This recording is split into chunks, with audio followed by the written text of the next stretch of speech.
This is the brand new DJI Osmo Pocket 4P, and because I want to show you as much real footage from this camera as possible, I will now switch from my DJI Osmo Pocket 3 directly to the Pocket 4P. So let's do this. And now you're watching the DJI Osmo Pocket 4P. From this point on, almost the entire video will be filmed directly on the Pocket 4P itself. I will only use another camera whenever I need to show the Pocket 4P from the outside, and whenever I do, I will put the camera name in the upper corner. Over the last few weeks I have tested the Insta360 Luna Ultra pretty intensively, and as I already mentioned in my recent walk and talk video, I also ordered the new Pocket 4P. On paper these two cameras have quite a lot in common, but specifications are one thing. What really matters is how they perform outside, in real life and in different scenarios. A dedicated comparison will follow, but today this is all about the Pocket 4P and my honest first impressions. This video is not sponsored. I bought the camera myself, and if there is something I don't like, I will tell you. But before we start testing, let me quickly show you what comes inside the vlog combo. So the vlog combo includes the Pocket 4P, a USB-C cable, the handle with a 1/4 inch thread, the FrameTap remote screen with its magnetic charging cable, 2 wrist straps, a small fill light, the mini tripod, a portable pouch and a larger carrying bag. You also get the DJI Mic Mini 2 transmitter with a windscreen, 2 interchangeable front covers in black and white, grayish I would say, the magnetic clip and the necessary charging accessory. The package is quite complete, but 2 things are still missing for me. First, there is no proper protective cover like the one included with the DJI Osmo Pocket 3, this here. It gives us 2 bags, but neither offers the same quick protection for the display and the sensitive gimbal here. And second, there is also no battery handle included. So during longer day shoots in France, the battery handle on my Luna Ultra was generally helpful for both extra power and a more comfortable grip. To be fair, the Luna Ultra package was more expensive, but for something called the vlog combo, I still think the battery handle would have made sense. My Pocket 3 handle can at least charge the Pocket 4P as a temporary backup, although it's not a perfect replacement. I actually filmed the complete unpacking in much more detail, so let me know in the comments if you would like to see a separate video covering everything inside the vlog combo.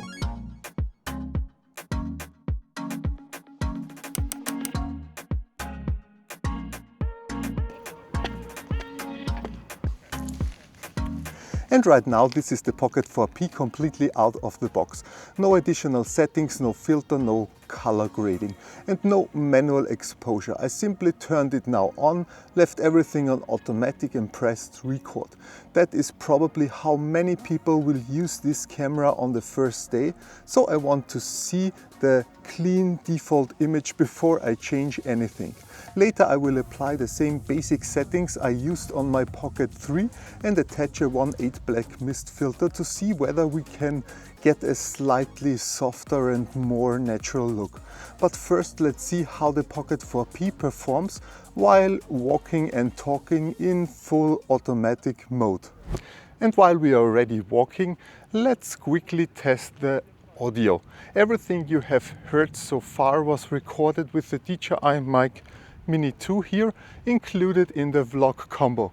I really like this microphone, although I was hoping DJI would include the newer Mini 2S with 32-bit float internal backup recording.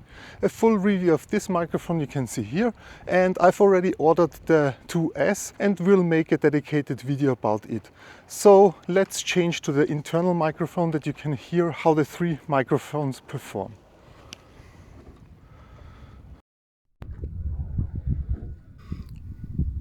Alright, so that means from now on you are hearing the 3 built-in microphones. auto wind reduction and auto zoom audio are enabled by default, so I am leaving both on. The camera currently records from all directions, although you can also focus the microphones towards the front or the front and the back. So for quick travel clips, this could save you from carrying an external microphone like this one and doing additional audio work later in post. Is it good enough for you? Let me know in the comments. But back to the real test. 4K, everything on automatic, and I'm simply walking and talking like I would in a normal YouTube video, because this is a normal... Anyways, I'm currently using the standard color profile, so there is no D-Log and no color grading involved. DJI still promises strong dynamic range in this mode, so let's see how well it handles my face here. The bright sky behind me, stabilization and autofocus in a simple out-of-the-box setup. And so far the Pocket 4P feels immediately familiar if you have used the Pocket 3 before, or the 4 I assume. The controls, the improved gimbal and the overall workflow are very similar, but the new dual camera module also makes it noticeably larger and heavier. It is still compact, just not quite as effortless as the Pocket 3. So the real question is whether the trade-off is worth it, and that will probably depend on the biggest upgrade, the ability to switch between two completely different focal lengths without changing cameras. So let's put it on my tripod here and test that now. Right now you're watching the main wide-angle camera, a 20mm full-frame equivalent. This is the view I would normally use for walking, talking, travel videos and showing more of the environment around me. It feels similar, gives me enough space in the frame and will probably be the camera I use most of the time. But now let's use the FrameTap remote here. This is the little screen, and switch to the new 60mm camera to see whether we get more background separation and a slightly more cinematic look. All right, let's go back and all right, and immediately this looks completely different. The frame is much tighter, the background appears closer and the shot feels more focused on the subject. In that case, it's me.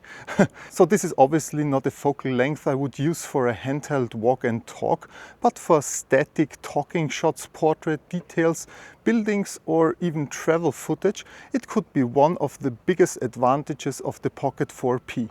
And just to make this clear, 60mm is the dedicated 3x telephoto camera, not simply a crop from the main lens. The FrameTap lets me see the live image and the recording, move the gimbal here, control the zoom, switch shooting modes and select the subject for tracking. The screen is pretty small though and the controls are still limited, but it is quite useful. So let's get back to the one time. Okay, so compared with the detachable screen on the Luna Ultra, it does not have a built-in microphone. That was something I really appreciated during our vacation in France, because I could control the camera and record surprisingly good remote audio with just one device. The downside was that the Luna Ultra depended on that screen. I remember standing on a boat on the Seine and thinking that dropping it into the water would basically end my whole vacation video. So the Luna solution feels more complete for solo creators, while DJI's approach feels safer because the Pocket 4P still works normally without this little guy, the FrameTap. But the Pocket 4P can go even further, and I don't want to show you only boring talking heads, because most people will probably use a camera like this for travel clips, details and everyday moments. So let's take this off the tripod again and I will show you some video zoom ranges. And here is a quick zoom test. We have their swans, they're very nice. So this is 1x zoom. This is our 3x zoom. This is 6x,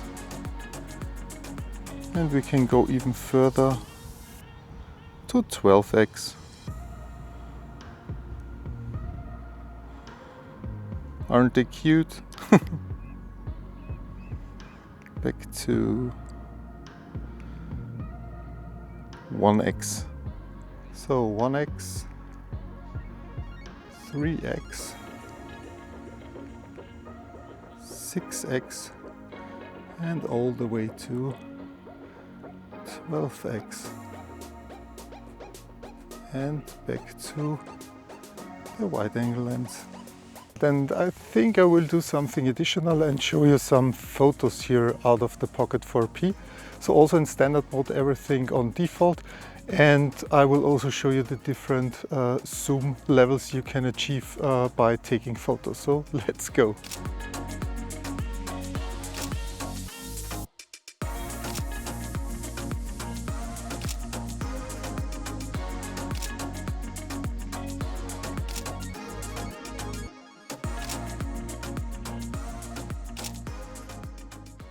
Alright, what do you think? Are those photos good enough quality-wise, or do you prefer still your phone or another camera for that? And one important point, I discovered now that there is no 12x on the photo, it's only 9x, but I think that's sufficient enough because the zoom looks really great, at least on this tiny display. Now let's set up the Pocket 4P. I'm starting with the same basic settings that worked well for me on the Pocket 3. Texture at -2 and noise reduction also to -2. DJI now calls it texture instead of sharpness, but the idea is basically the same. Small cameras often apply quite a lot of sharpening and noise reduction by default. So lowering both should give me a slightly more natural and less processed image. I also changed the bitrate from standard to high to reduce compression and retain more image information. The files will be larger, of course, but for proper YouTube videos, that is a trade-off I'm happy to make. And this is how the Pocket 4P looks with those three changes in a second.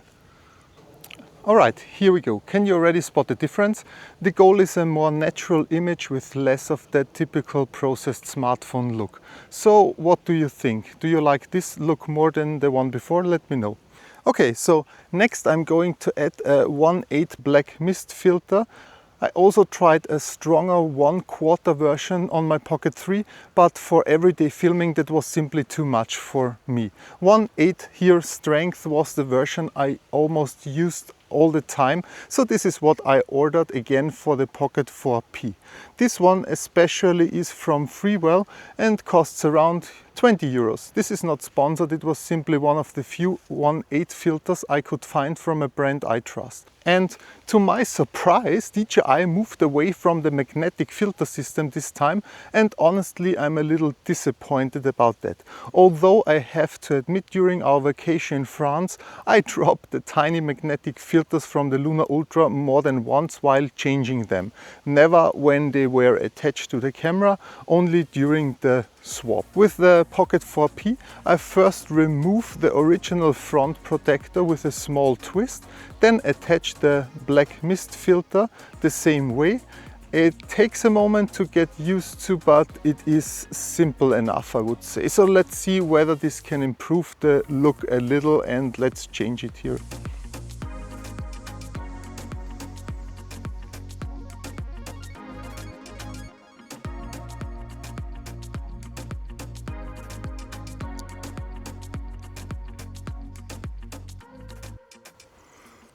Alright, this is the original one.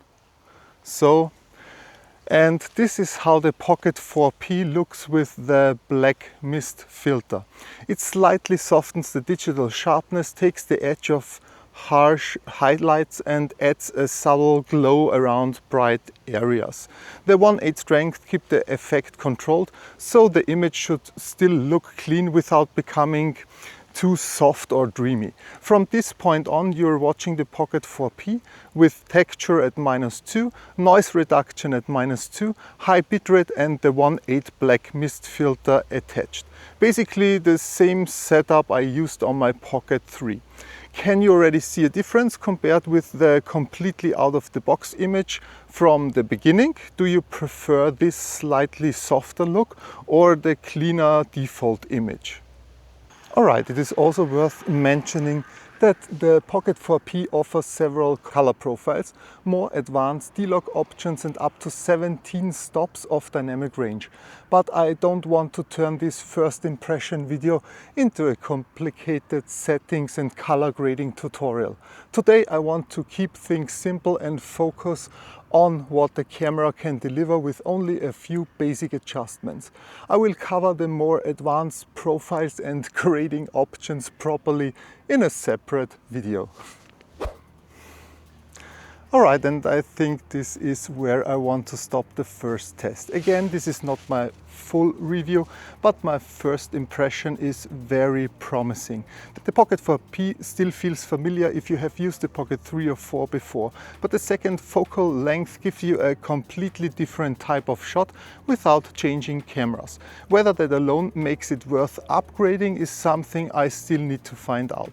And now the real testing begins. I will compare it properly with the Insta360 Luna Ultra and the Pocket 3 and test things like low light color profiles, tracking, stabilization, audio, battery life and the zoom quality in much more detail. But tell me in the comments what you want to see first. Which comparison or real world test would actually help you decide between these cameras? In the end, a lot comes down to personal preference, but honest side-by-side tests can definitely make that decision easier. So if you are interested in honest opinions and a lot more pocket camera content over the next few weeks, make sure to like the video, subscribe to the channel and share it with someone who is currently deciding between these cameras. Thanks so much for watching, stay healthy, take care and I will see you in the next one.